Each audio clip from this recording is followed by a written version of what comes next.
Okay, so let's get started. Hi, everyone, and welcome to tonight's webinar. My name is Rafi Shulman, and I'm the co-founder of Olim Advisors. Joining me tonight are Donny, Fein, and Ernst from Elite Israel Realty. Welcome, guys. Thanks for joining us. Thank you, Rafi. Thanks, Rafi. Thanks for having us. Do you want to just take a quick moment and just introduce yourself to the audience? Sure. So my name is Donny Fein. Thank you for having us. Welcome everybody to this webinar. I want to introduce our company. Myself and Rob started Elite Israel Realty a couple of years ago. I'll speak a little bit about myself, and then I'll let Rob give a little bit of his background. I have a background in accounting and in insurance. In the last 10 years, I've been in Israel, focusing on the Israel investment side of real estate. And just about the time that Corona started, I started to delve into residential real estate over here, focusing in Ramat Beit Shemesh.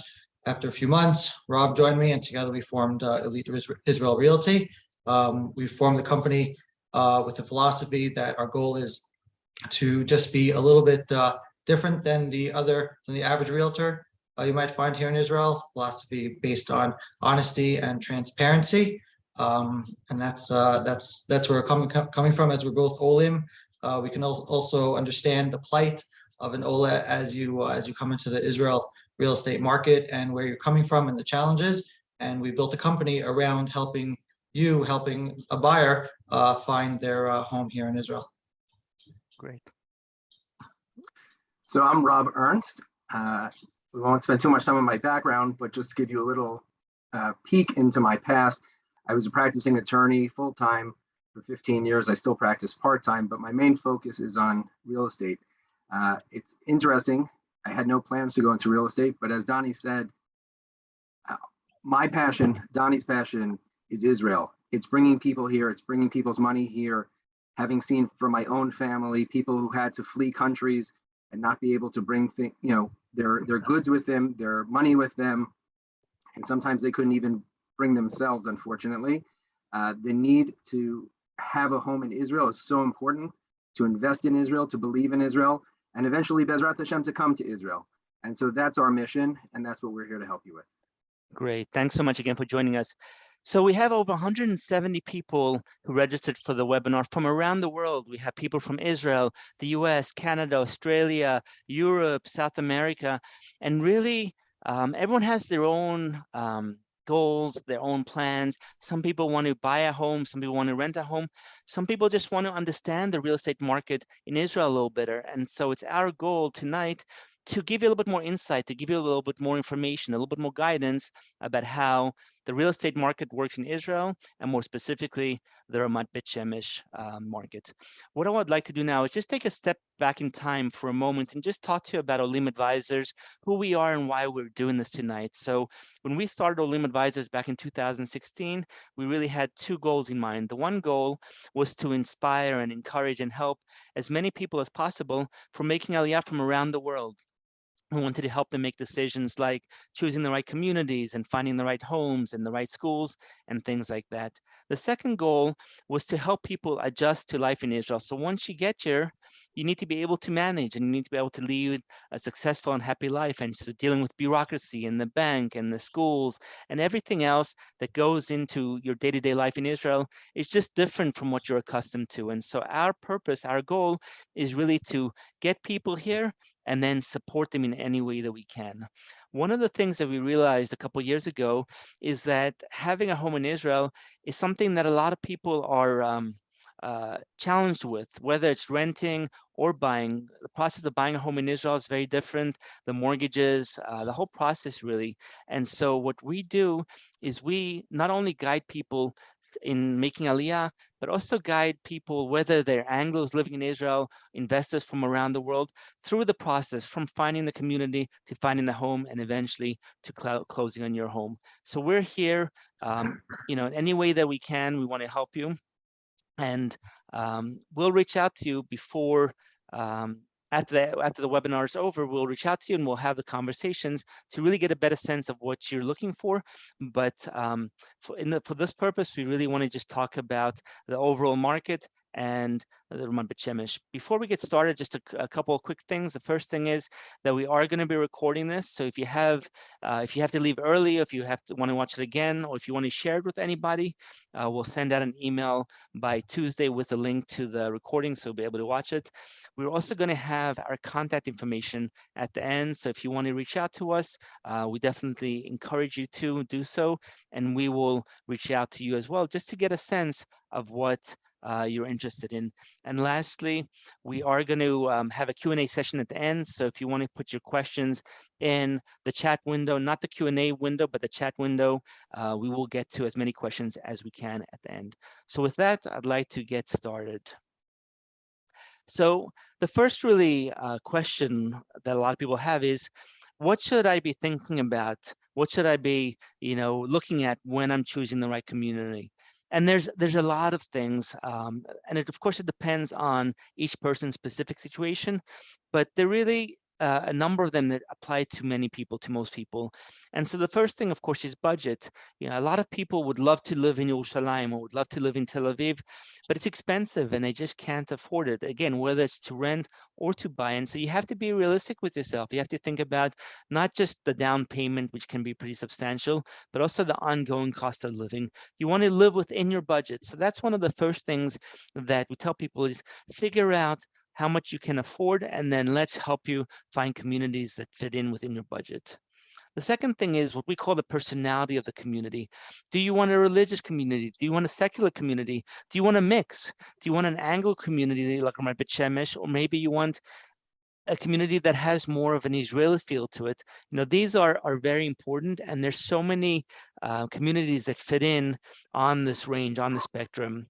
Another thing is weather and location. Do you want to be up north that's cooler, rainier, or do you want to be down south where it's hotter and drier? Do you want to live by the beach? A lot of people now are focusing on Netanya and Ashkelon and Tel Aviv. And so these all, these variables or these aspects of a community are really important and something that you should give a lot of thought to, because that will help kind of guide your search. The next thing for families who are coming with children is schools. Now, some families would prefer to focus first on schools. So they want to find the best schools for the kids, and then they'll find a home in those communities. Other people do it the opposite. They first want to find the community that they feel is best meets their needs, and then they'll find schools. There's no right or wrong way of doing it. It really just depends on your personal preferences. One thing I would recommend is that you start the search for schools early. A lot of the schools are closed out, they're already full. And so if you're coming, don't wait until the last moment. Start looking for schools a year ahead of your Aliyah or 6 months ahead of your Aliyah date, because there's a lot of work that needs to go into it. The next thing is proximity to family. So a lot of the people we talk to have kids, they have parents, they have cousins who live in Israel, and many of them want to live near them. Some people want to live far away from their family. So living proximity or thinking about the proximity to your family is something that will help you narrow down your search. Another important factor are employment opportunities. Now, these days, it's changed a lot because a lot of people are working remotely. After Corona, a lot of companies allow their employees to work remotely. So it's not as big of a factor as it was before Corona, but still a very big factor, an important factor. If you need to work near in the center of Israel, then you probably want to find a community near the center of Israel. And if you need to work up north or down south, then you'll probably want to find a community in those areas. So employment is definitely an important factor. Public transportation is something that is coming up more and more, especially for people who are older, people that aren't necessarily looking to buy a car or lease a car and drive. They want to be able to hop on a train, hop on a bus. And there are a lot of cities, a lot of communities that have phenomenal transportation, and you can really get around the country from these communities. So that's something that you should keep in mind. And last but not least, the proximity to shuls and community and cultural centers. What somebody once told me that I've shared with a lot of people is close your eyes for a moment and see, kind of try and picture what's outside your door. So whether you're leaving your house or you're leaving your building, what do you see? Are there a lot of stores, malls? Is it more of an urban life? Or is it more suburbia where there's just a lot of open area? These kind of exercises will really help you find the right communities. And of course, once you find the right community, then it's a question of finding the right home. So with that, Donny and Rob, I'll hand it over to you to take it from here. All right, so I guess, thank you, Rafi. I'll take the first slide. The do's and don'ts of buying and renting a home. We'll start with some experiences we've had, why you should expect a bumpy ride when you're buying a home. And me and Rob were talking about this earlier, and I'll just go off straight off the bat and give an example of what we consider a bumpy ride. For example, I was recently working with a client, lovely family, young family from abroad, and they really wanted, they made Aliyah about a year ago. They really wanted to own a home here in Israel. And they went through 1, 2, 3, 4, I think it was 5 homes that they really wanted to buy. And for various reasons, it could be the seller realized he couldn't sell the home. He didn't have the proper registrations.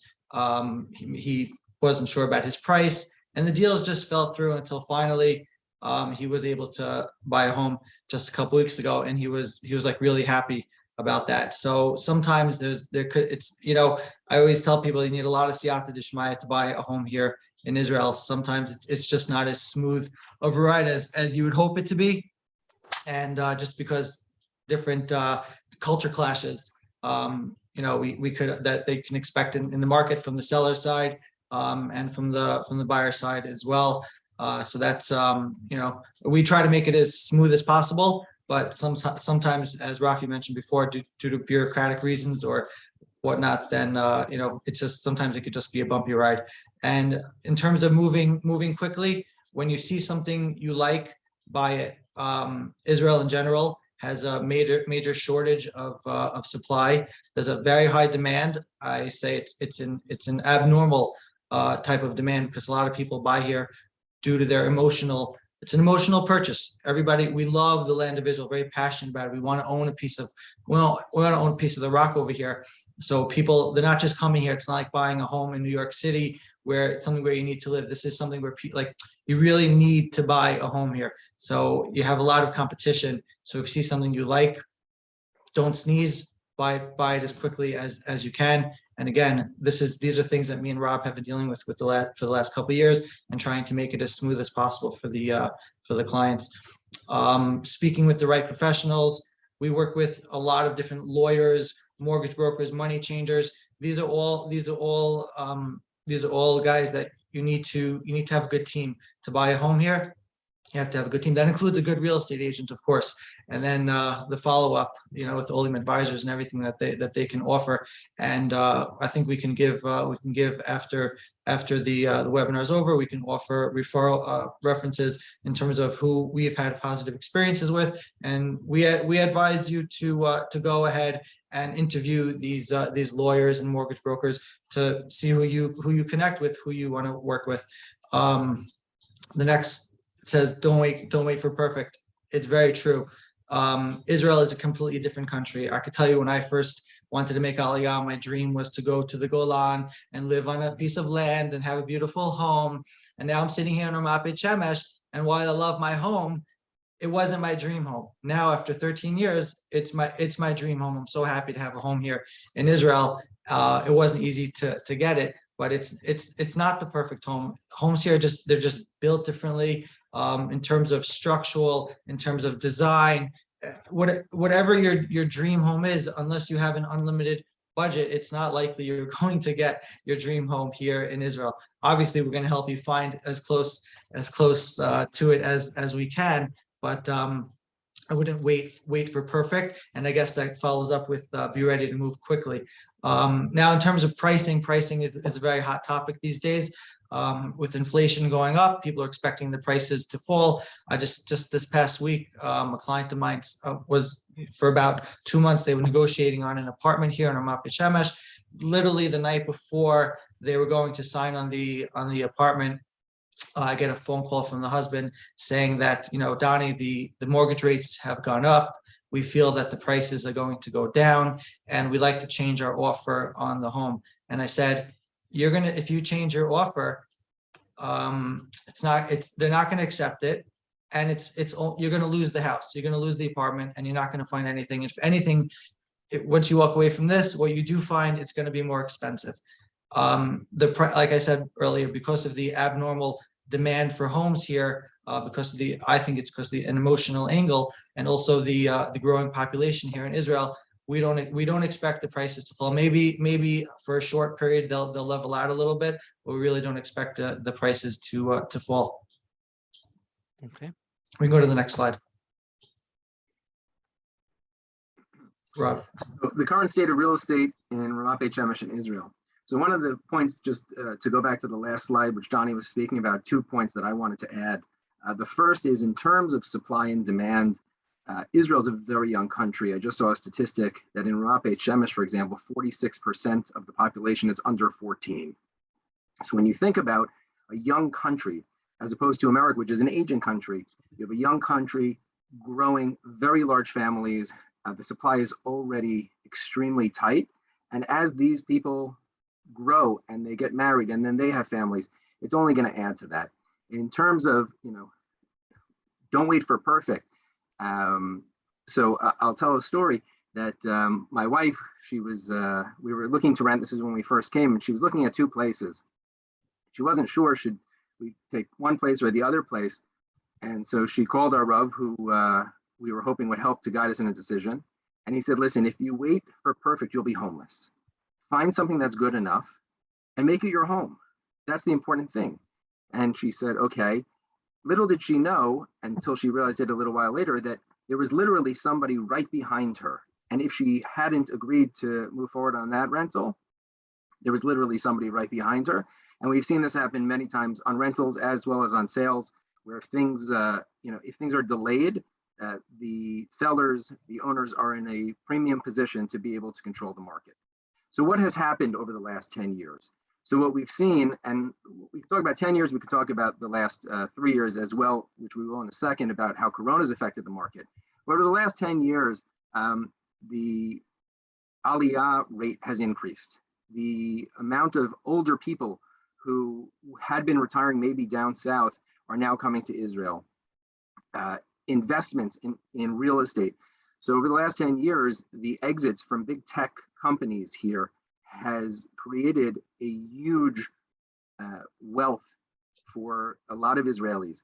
And unlike in America, where people maybe are investing in the stock market or in multifamily housing or other mezzanine loan financing, other types of financing opportunities, in Israel, it's generally buying properties.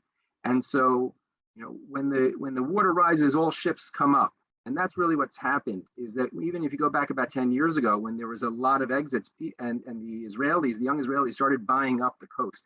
They started buying up Tel Aviv, Netanya, Herzliya. And as those prices went up, the prices all over the country went up. The other thing to point out is that the land cost has gone up. And because the land has gone up, so when developers are buying it, they're charging more because it costs them more to get it. And that's also resulted in an increase. And of course, with interest rates, inflation, material costs going up, all of these factors are certainly coming into play in terms of what the market is showing us. Corona, I think, had a very extreme effect on many people. Having been in real estate now for a little less than 2 years, what I can tell you that I've seen, and it's been pretty much exclusively in the Corona period, is that a lot of people, first of all, who wanted to come but couldn't because of work reasons, were now able to come. So a lot of people have made Aliyah over the past 24 months. That's first. Second is that a lot of people started to say that, and I remember this conversation I had with somebody here at the beginning of Corona, and he said, Jews worldwide have always thought, if things really get bad, at least I can go to Israel. Other times in history, people didn't have that opportunity. And what happened? The gates were locked. You couldn't get in. And so what happened was, I think a lot of people woke up and said, what happens if I'm stuck on the wrong side of the gate? What if I can't get in? And so I think that also was another reason that a lot of people started to say, I want to come, or I want to buy, I want to have something. The state of the world is in chaos. And I think a lot of people, I've had conversations with people in their 70s who have said, in my entire life, I never felt, the way that I do now. I really feel like it's becoming unsafe in the world. And I feel like Israel is a safe place for me. So in terms of current market conditions and where we think it's headed, So what I'll say is the same thing that I would say to my parents and I say to all of you.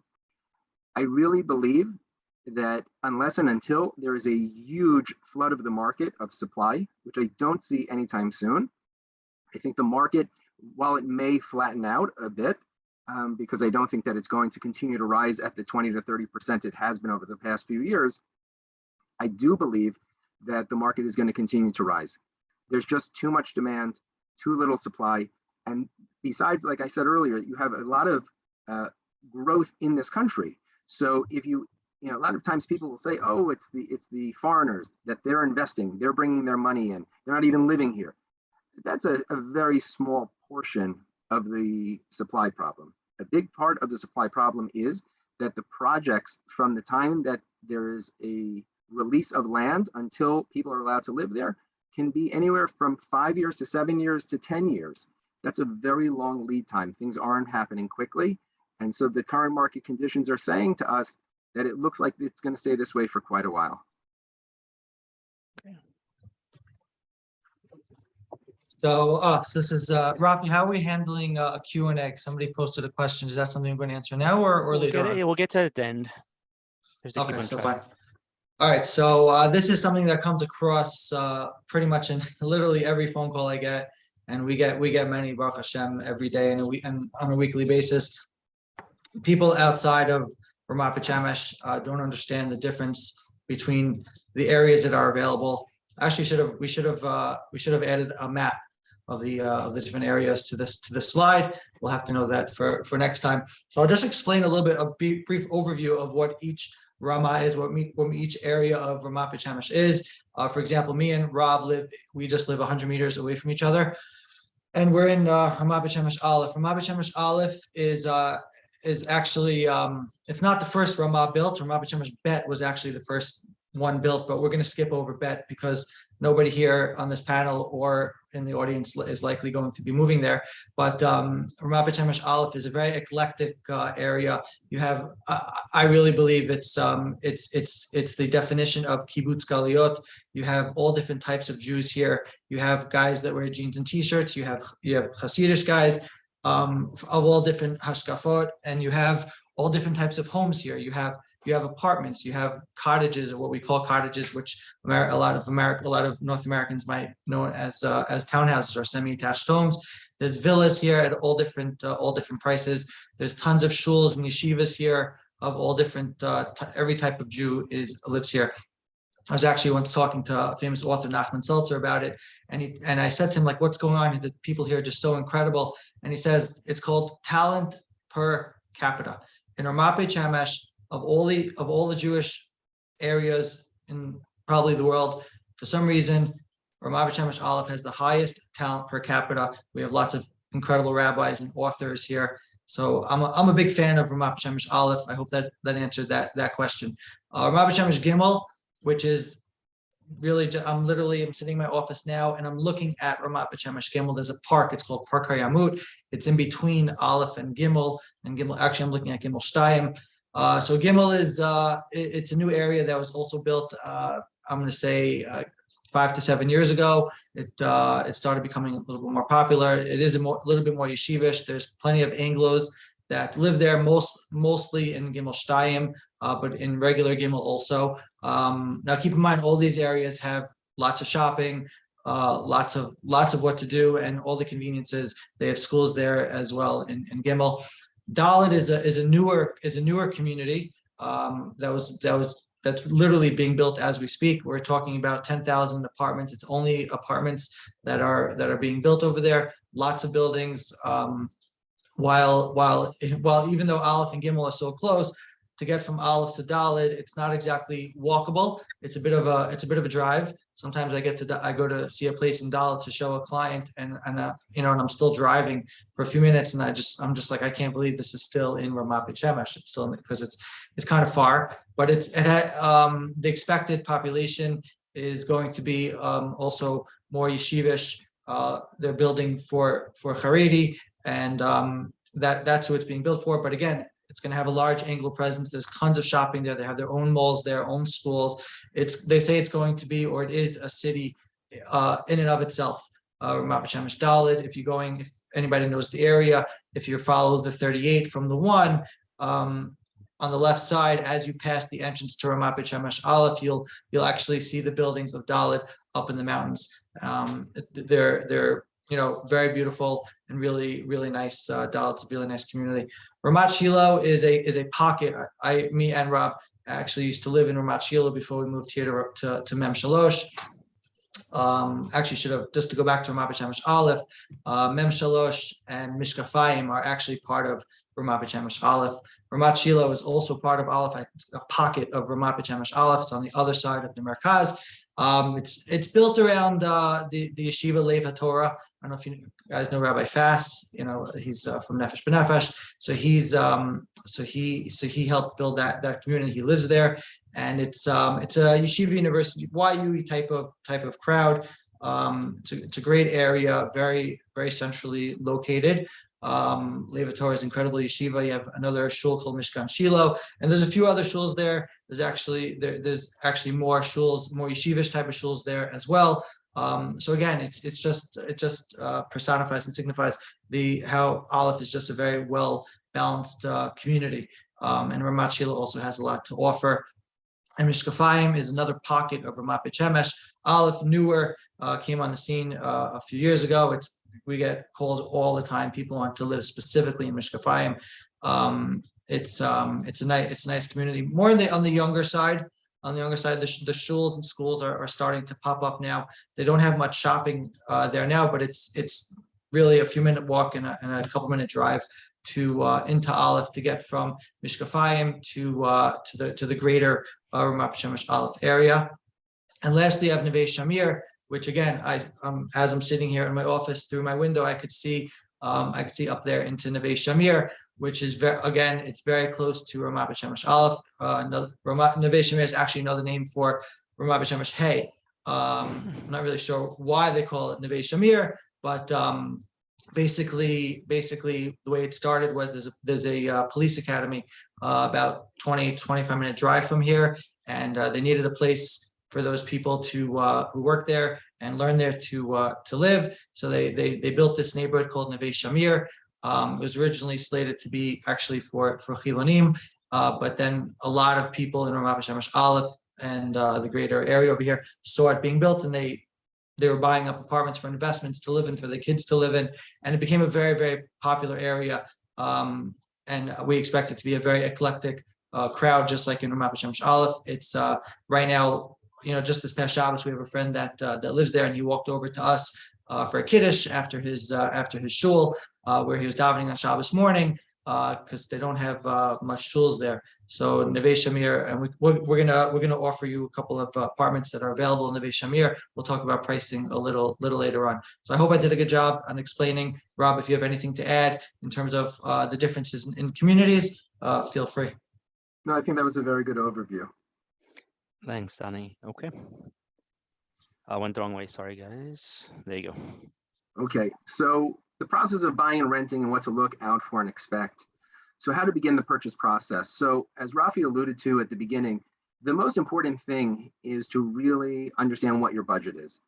You don't go grocery shopping unless you know what you have to spend the money on. And if you come in and you say, well, how much is this and how much is that?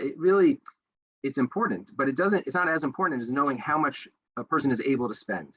So the process really begins by speaking to the right financial professionals, whether it's a financial advisor or a mortgage broker, somebody who can really go through the numbers with you and can help you to understand, okay, given what you have and what your income level is, whether you're retired or you're still working, whether you're a Israeli resident or you're not, in terms of being able to get a mortgage, a higher level, also your age. There are a number of factors. So it's very important before you really start the process is to know what it is that you have financially to be able to buy. Once you've done that, and then you've identified the right community, so finding a trusted real estate agent is extremely important. And we'll get to that a little bit later, so I'm not going to spend time on it now. One of the reasons why it's so important is that the real estate agent is kind of like the quarterback, and they have to take all of the professionals and make sure that everybody is kind of doing what they're supposed to be doing, whether it's a lawyer, whether it's a mortgage professional, dealing with the seller, dealing with the seller's agent. There's a lot of things, and it's a lot of quarterbacking and trying to make sure that everybody stays in their lane, stays focused on the transaction, understands what their responsibilities are. In terms of current prices, so again, this is something we just spoke about a few minutes ago. Are they overinflated or underinflated? So it really depends. Sometimes people will come here and they'll say it's so expensive. And I'll say, let me ask you something. If you were to buy something on the Upper East Side of Manhattan, is that expensive? And they'll say, yeah, but that's okay. So, everybody knows in real estate, it's about location. So right now, if you're looking to come to a Anglo area, you're going to spend a premium. And for a lot of people, it's very frustrating. They may sell their home in America or somewhere else in Europe or Australia, South Africa, and they can't even buy. And my wife recently spoke with somebody who came from North America, and they had a 9-bedroom home. And she said, we sold it. I can't buy a 3-bedroom apartment right now. It's very, very upsetting. It's very frustrating. And I think that that's one of the most important things. Goes a little bit beyond the scope of what we're discussing, but part of the Aliyah process, if it's part of the Aliyah process, is really coming with your eyes wide open. And that's one of the things that I think Rafi and his team do a great job of. They really speak with you. They really help you to understand, what is it really going to be like when you come here? It's great to be idealistic. It's great to want to be here and to be emotional about it. But if you come here only for the emotional reasons, it's very, very challenging in many ways. But if you come with your eyes wide open, you understand what you're getting yourself into, you understand what the prices are. Sometimes people come and they don't realize how expensive it is to even rent. They can't even afford the rent. And then they feel like they're being priced out. Like, what am I supposed to do? I need somewhere to live. So there are a lot of challenges. The most important thing you can do is to become informed and to set yourself up with the right professionals. Thank you, Rob. All right, so me and Rob deal with this a lot because in Ramat Beit Shemesh, Israel, all over the place. There are a lot of new projects going up. You've heard the new, the joke. What's Israel's national bird is the crane. You see, because cranes all over the place, and it's true. But you really want to know when you're coming to Israel. What you want to buy. Do you want to buy something secondhand? Do you want to buy something that's already built? Or do you want to buy something in a new project? So what are the advantages and disadvantages of both? So I'll just go through a couple of them. And then, I guess as we're going through the process and helping the attendees, God willing, in the purchase process, then we can get deeper into that. So when you're buying something that's already built, you're buying something that's move-in ready. You could hopefully come on Aliyah, and you could with your bags, and you drop your bags, and that's it. You're good to go. Sometimes these homes that are already built, they're more expensive than buying in a new project. What you're getting usually in the purchase process. One of the main to-dos in the purchase process is you get an engineer to look at the home, so you know what you're getting. If a home has a leak, or if it's not not in the best condition, or if it is, then you know what you're getting. There's not many surprises. On the other hand, something could be older, and if it's older, some buildings here in Ramat Beit Shemesh, they could be 20, 25 years old. So if you're buying an apartment in one of these buildings, sometimes it could be a little bit more risky. You don't really know what you're getting, and then you're involved in more of a higher cost of renovating the home. So that's on the build side. In terms of the new project side, advantages, disadvantages. One of the advantages are you could design the home from scratch on your own. You're buying an apartment or a home on paper. You could tell the developer sometimes you can't. you could tell the developer, you want to move that wall, make this room bigger, make that room smaller, make the kitchen bigger, get rid of it. We just had a whole situation in an apartment in Neve Shamir. For some reason, they Israelis like to put the laundry room next to the kitchen. So an American comes by and buys it. They're like, we don't want the laundry room next to the kitchen. We want it someplace else in the apartment. So you could do that when you're buying in a new project. There's better. Typically, when you're buying in a new project, you're buying at an earlier stage in the building. So that means there's going to be more appreciation in the apartment, a quicker appreciation. In the first 2 years or so, you could get a 15-20% appreciation on the apartment, or sometimes even more, versus a secondhand home, which has already run its course in terms of appreciation. Obviously, it's going to go up, just like Israel real estate is going to go up in general, but it's not going to go up as in terms of appreciation as much as a new project will. In terms of new projects, what is very attractive to clients that we deal with is the financing options. For example, one in Neve Shamir right now, a couple of the developers, they offer it's called a 2080 financing package. So you could, when you sign the contract, you put down 20% of the purchase price, and you 80% till the end. I'm going to let Rob explain to you. I don't know if it's in the slide, but I think we should mention something about the Madad, just to touch on that in terms of that 80%, what it's exposed to. And then also in terms of new projects, you also, sometimes, even though we feel as realtors, we know what Neve Shamir is going to be like, we know what Ramat Beit Shemesh Dalet is going to be like. At the end of the day, we can't guarantee what it's going to be like. We just, based on the apartments that we've sold and based on talking to all the developers and who they're selling to, that's who we hope that the population of the new project is going to be. In terms of the purchase process, it's also a very different purchase process. In a secondhand home, you're gonna find the home. You're gonna go straight to a lawyer. Lawyer's gonna negotiate the contract. As realtors, we're gonna negotiate the price for you. We're gonna negotiate the payment terms, and the lawyer takes it from there. And there's typically in Israel, there could be up to a 6 to 8 month purchase process in terms of, and then you get the keys to your home.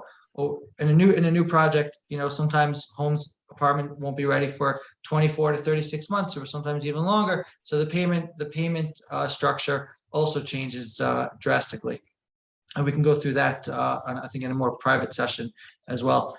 In terms of current prices, also an already built place will likely be more expensive than something in a new project. It's already built. The people have already invested money into it. Prices here on Ramat Beit Shemesh, they've gone up dramatically over the last couple of years, as I'm sure everybody knows. For example, we recently sold a 200 plus meter semi-attached home for 5 million shekels. So that's what the price would typically be for a home here at Ramat Beit Shemesh. It's very difficult to find a new project that's selling something like that. But if let's just say in terms of new projects, what's available, I think we were looking at today a penthouse apartment, 120 meters with a 55-meter balcony that was going for just over 3 million shekels.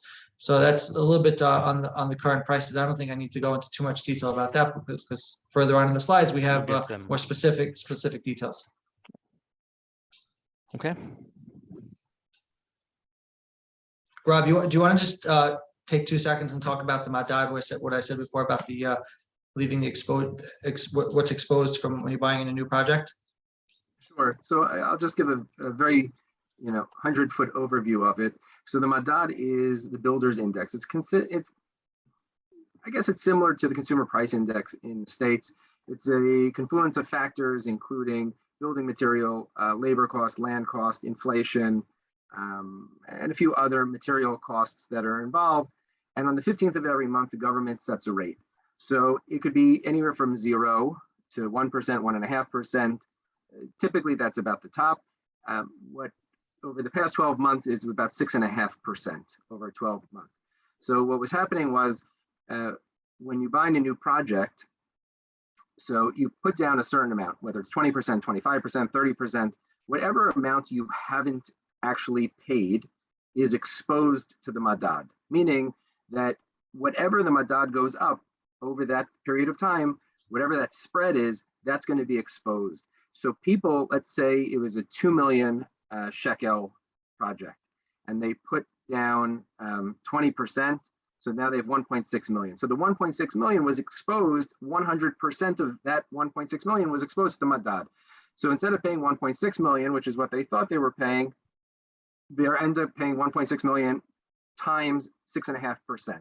So it became much more expensive to purchase. So the government recently passed legislation saying that, no, you can't do this anymore. You can only 40% of the amount that is still unpaid can be exposed. And it's not on all of the costs, it's only on certain costs. So some people may say, oh, well, that's a win because now I'm paying less. But the truth is that many of the developers just raised their prices, 5 to 10% immediately after that, because they want to recoup some of the money that they feel they're entitled to. But again, it's a discussion for another time. I know that time is tight, so let's keep moving forward. Navigating the market without Zillow, Trulia, Redfin, and MLS. So why do these platforms not exist in Israel?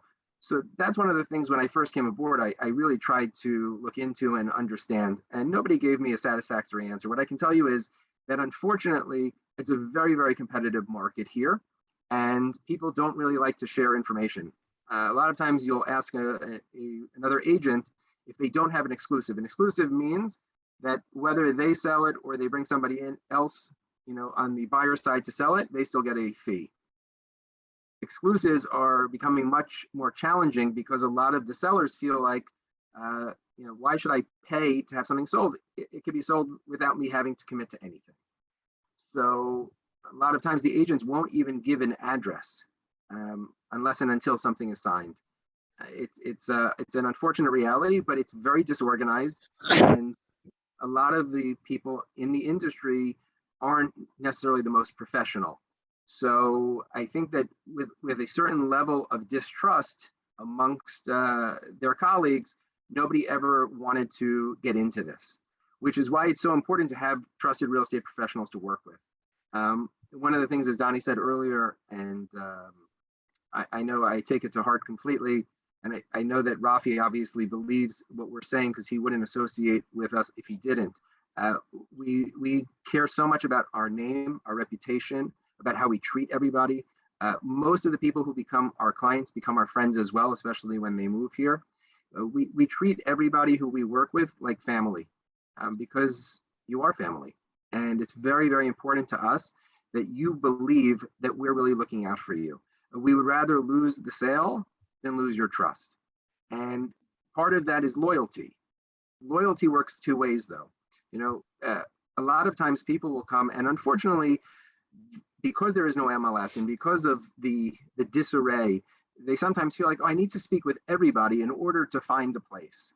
But what happens very often is that by working with everybody, they're working with nobody, because nobody really knows them and cares about them and trusts them and wants to do something for them. I can give you two examples off the top of my head of homes that were sold that never hit the market. They were instead, when we found out about them, we told a few of our loyal clients about them and they bought them. Nobody ever knew about them. They weren't offered to anybody else. And we only offered to those clients who we knew were loyal to us. One of the things we always ask when we first meet with somebody is we say, are you working with anybody else? Have you seen anything? And if the answer is yes, then we encourage you, unless you're unhappy with the other person, to continue working with them.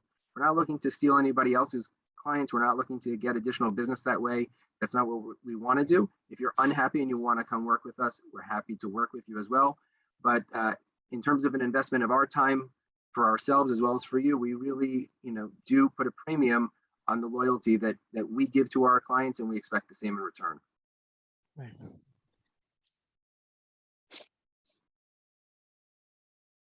Donny, you want to take the slide? Yeah, so we'll just go through this quickly because the time is running short. Why it's important to have a good team of professionals. I think Rob really just answered that question. But it goes past the realtor. As I mentioned earlier in the webinar, we're talking about there's a mortgage broker, there's a lawyer, there's money changing.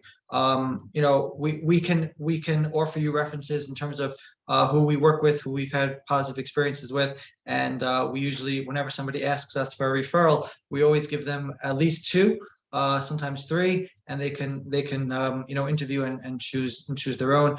And just trust from a distance. Most of the homes that we've sold have actually been to people who are sitting where most of you are now in the United States or the UK or Australia, and we've done that. We'll go to the site and we'll do a live video call with you, or you'll send a friend. If you have a friend here, we're happy to take them to go see the property with them. Anything that'll make you feel comfortable to buy a home in Israel, so that when you do come here for whatever period of time it is, that they're able to do that comfortably. And I just want to add one thought to that, because we're seeing it as well with people who are making Aliyah and people who are living here, is that especially if you're outside of Israel, there are 2 really main concerns, 2 really main questions that most people have. One is, what's the buying process like? And the buying process here is very different than it is anywhere else in the world. And the second thing is, who should we work with? And so it's really important that you have this network of professionals to guide you and protect your interests, especially if you're not living here. And that's one of the reasons, as Donny and Rob alluded to, that we at Olim Advisors decided to partner with Donny and Rob, because we spent a lot of time researching our partners, and there are only certain professionals that we feel are will take care of our clients. And so if you're looking to buy a home, looking to rent a home from outside of Israel, this is really a key to that process. Okay, so a number of these issues and bullet points that we're about to focus on are leading into some of the properties that we're going to be showing you. Again, on paper, secondhand, future plans. So on paper, as Donny spoke about earlier, means that you're buying it directly from a developer. It hasn't yet been built. It's either they haven't even started, or it's in the process of being built, versus secondhand, where you're going to be buying it from a seller, not from a developer. It's a different process. And future plans, meaning there are going to be opportunities. We already know about communities and projects that are going to be coming up, but those are 5, 7, 10 years out from now. People who say, it's something really, really distant. So there's something for everyone. I think that's the bottom line. Okay, so now we're going to move into a few specific properties that Rob and Donny wanted to showcase. And again, this is just the tip of the iceberg, but it gives you an idea of what's available and pricing. Right. So this is a rental. And again, it comes down first and foremost to the budget, and second to the location. So this is a 134 meter, which is large for 4 bedrooms here in Israel. And it's a beautiful apartment. It has tremendous views, as you can see in the picture there. And actually, this was rented out to somebody. And thankfully, they came, and within a very short period of time of coming, they've already put an offer in on a home and plan to move out. So it looks like it's going to be available again. And again, there are other rentals available, smaller, larger, and it really comes down to price and location. So this is as I was saying, something new in a new project in Neve Shamir. Actually, this is a 4-bedroom, 113 square meters. Just as a good gauge in terms of people who don't know the meters yet, because I know that in and of itself is a challenge as a Ola. Just multiply it by 10 and add a few. That's about an 1,100 square foot apartment with a 230 square foot balcony. This is a typical apartment, which will be ready in 30 months. Right now, they started, I think in this building, they already have the first few levels of shell up on the building, and the prices over here is 2,655,000 shekels. And again, this is, if somebody were to buy this, they would put down 20% today when they sign the contract, and then 80% will be due later on when they're about a month before, or when they get the keys to the apartment. And of course, if somebody wanted to pay more or they wanted to pay in increments, they certainly can. The option to pay at the back end is certainly something that's attractive for a lot of people, but other people would prefer to pay a little bit more upfront. Again, we had a discussion about the Madad earlier, and that's one of the reasons. This is an interesting property because it's while it's in a new project, it's not 100% completed yet, but it's actually being sold secondhand. So it's a 4-bedroom penthouse. Again, it's at 125 square meters with a massive 170 square meter balcony.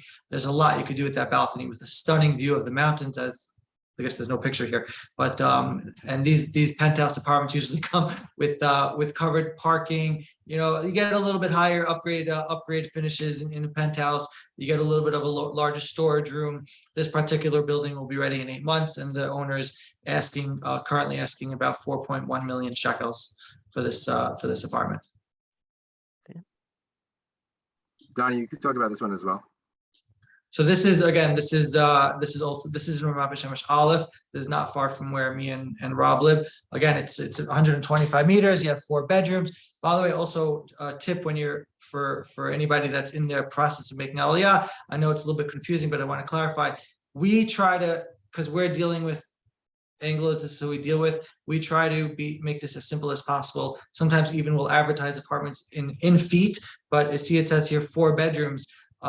Maybe the other one said 4 rooms. I don't remember what it said, but this is a 5-room apartment, meaning it has 4 bedrooms. Typically, if it's an apartment, you take off 1 room. That's for the salon and living space, and then the rest is the 4 bedrooms. Then you have 2.5 bathrooms, which is a large mirpaset. This is in a very popular area of Ramat Beit Shemesh. It's a nice size apartment, fairly priced at 3.35 million shekel. All right, so that brings it to the end of the presentation. We'll get into Q&A in a moment. Just thank you, Rob and Donny, again. Here's our contact information, and so we definitely would love to speak to you one-on-one and really determine what your needs are. And it might just be, you might just have basic questions. So even if you're not ready to buy now, and maybe it's a year, 2 years down the road, feel free to reach out to us. Okay, so let's spend, we have a few minutes and let's just go through some of the questions. So there's a question here about buying or renting during the first few years of Aliyah. And so there's a question also of buying before and then during. What we typically recommend is that unless you know for sure where you want to move to, it's better to rent before you make Aliyah. And then once you're in the community and once you know the neighborhood, then it's something, then you can kind of look for the property and look to buy something. There are other benefits though of buying as an Ole. You get a discounted purchase price, and so there are some additional benefits, financial benefits as well. I guess the only the one main downside of waiting until you make Aliyah is that prices can appreciate, but in general it just gives you more flexibility to make sure that you find the right house in the right neighborhood in the right community. Can you talk, there's a question here about prepaying. So if you talked about the mamad, you talked about the payment plan. If you decide that you want to put down the 20-25% down, and then you sell your home, and can you pay it off? Are there penalties for doing that? So it depends, first of all, on the developer. Typically, developers will allow advance of payments, but not deferral of payments. So when a person is negotiating the contract before they sign it, they should really try to be as close to what they really believe they can do and will want to do. But again, there are times where the developers will allow for an increased payment. There's one developer in particular that said if somebody wanted to pay all of it, they could only do it in the first year, not in the second year. So again, these are things that should be discussed and should be negotiated during the contract period. And the person should understand before they sign exactly if there is the ability to prepay. If it's not necessarily there would be a penalty. There would be a penalty if there was a late payment, but there's not necessarily a penalty. It just could be that the developer says, I'm not going to accept the payment. I'm going to refuse it because my carrying costs are so high that I want to be able to take advantage of the madad and any increase that I can get from there. And I'm not interested in the prepayment. But again, typically speaking, it is permitted. I see. And then there's a question, you touched upon this a little earlier, but I just want to read it out here. How do increasing interest rates affect the price adjustment over time for buyers on paper, right? So if people, it's one thing if you're buying now, and interest rates will increase over time, but if you're buying something and it's not going to be ready for another 20, 30 months, then it's even more time kind of built in. Is that having any kind of impact on purchases on paper, or it's not? So not really. Again, if you're doing the 2080 model, for example, so you're not taking a mortgage. So the interest rates really don't have any bearing because you don't have any carrying costs. And just like the dollar can appreciate or depreciate over time, you get the advantage or the disadvantage of that. But we haven't seen at this point yet, in real terms, that the interest rates have really affected. Maybe it's still a little bit early in the process, but we haven't seen that. But in terms of the price adjustments over time, so the only price adjustment you would have in terms of interest rate is the madad, which we're speaking about. It's not necessarily related to mortgage interest costs. I see. Okay. There's a question here about the older apartments and having the mamads in them and the security rooms. Is that an issue in the older houses, or what's going on with that? So here in Ramat Beit Shemesh, pretty much, I think every building built in Israel, built after 1980, is required to have a mamad in the apartment. Old buildings, if you go to Tel Aviv, they have what's called a miklat in the basement. That's a whole other story. But that's even in Tel Aviv, they're trying to solve that issue with Tama 38 and gentrification and Pinui Binui. That every apartment is it's actually a right of every Israeli to have a safe room in their apartment. So of course, every home that's built in Ramat Beit Shemesh does have a mamad in the apartment. Right. Okay. There's a comment here, and I want to address it about going directly to the different websites. There's Yad Shtaim, there's Madlan, and there are other websites where you can look for properties. And if you do that, you can avoid paying the realtor's fee. But what I tell people is that, especially if you're buying, it's such a big investment, and a lot of these websites have properties that are no longer available, and they're not 100% accurate, and the question is, do you really want to make such a big investment without having somebody on your side to guide you through the process and to make sure that you're not being taken advantage of? Because unfortunately, we've all heard horror stories, and so it's not something that we're keeping quiet or hiding from people. There are these resources, but they're in Hebrew. They're not always accurate, and so like with anything, if you want to do something that really is an important decision, you want to work with professionals that have the experience, people that you trust. And so there are options, but you really have to decide what's best for you. Right. Thank you, Rafi. One point I'll add to that.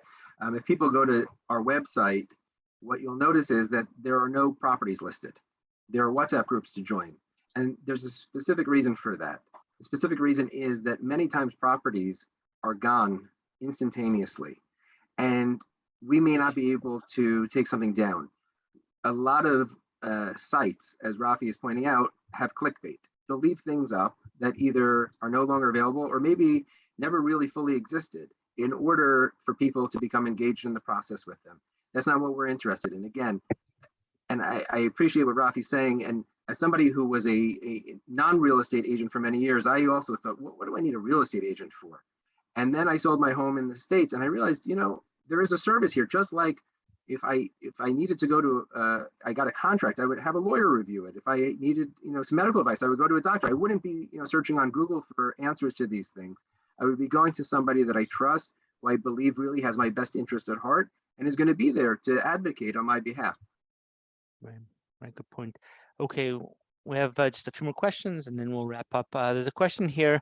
Actually, two questions about smaller apartment for retired couples. There are a lot of people that we've helped that are moving to Ramat Beit Shemesh because their grandkids are there. So it's a single person, it's a couple. Can you talk about smaller apartments? Are there smaller apartments that people can either buy or rent? Maybe a 2-bedroom apartment? Are those available? So Rob actually has a little bit more experience than me, but one thing when I actually there are people do fall into the trap in terms of the small apartments, because there are a ton of them listed on the Adstein and all these other websites. And again, it all goes back to, do you want to spend time searching through those, wasting your time? We always talk about how our time is valuable, and for that reason, we're not going to waste your time. So, you know, there are apartments like that available here in Ramat Beit Shemesh. There's actually a specific building here in Ramat Beit Shemesh called Harmony that's built for the 55 and over crowd. And they have apartments there for rent and for sale. Yeah, we actually have clients that moved there. I just took them today to Misad Pnim, and they love it. They actually took 2 smaller apartments and combined them.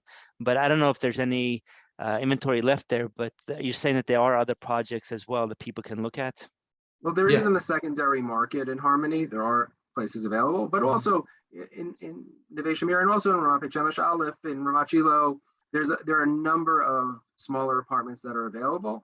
But again, what used to be, I guess, a more affordable option have become expensive. You know, a typical 2-bedroom right now in Ramat Beit Shemesh Aleph is going close to what, 2 million shekel, Donny, you would say? Yep. Yeah. Yep. Right. Okay. A question here, and you guys talked about it, just about seeing a map. So maybe when we send the email with the link to the recording, if you can send me a picture of the map and I can send it out to everyone, I think it will be helpful for everyone to just visually see it. Okay. I'd like to thank Rob and Donny for joining us, and everyone that joined us today. You know, it's something that is a very you know, overwhelming process for a lot of people. And, you know, we just really enjoy being here and helping you and guiding you. And so we want to reach out to you. If you see somebody calling from Israel, it's probably us. So take a moment and answer. We're not telemarketers. We just want to talk to you and see if we can help you. And, you know, again, if you're looking to buy, rent now, down the future, down the road, you know, it doesn't really matter so much to our point of view. We just want to be a resource for you. And so thank you everyone for joining us. And you know, we look forward to seeing you in future webinars. We're going to be doing a lot of different webinars in upcoming weeks and months. And so we look forward to seeing you again.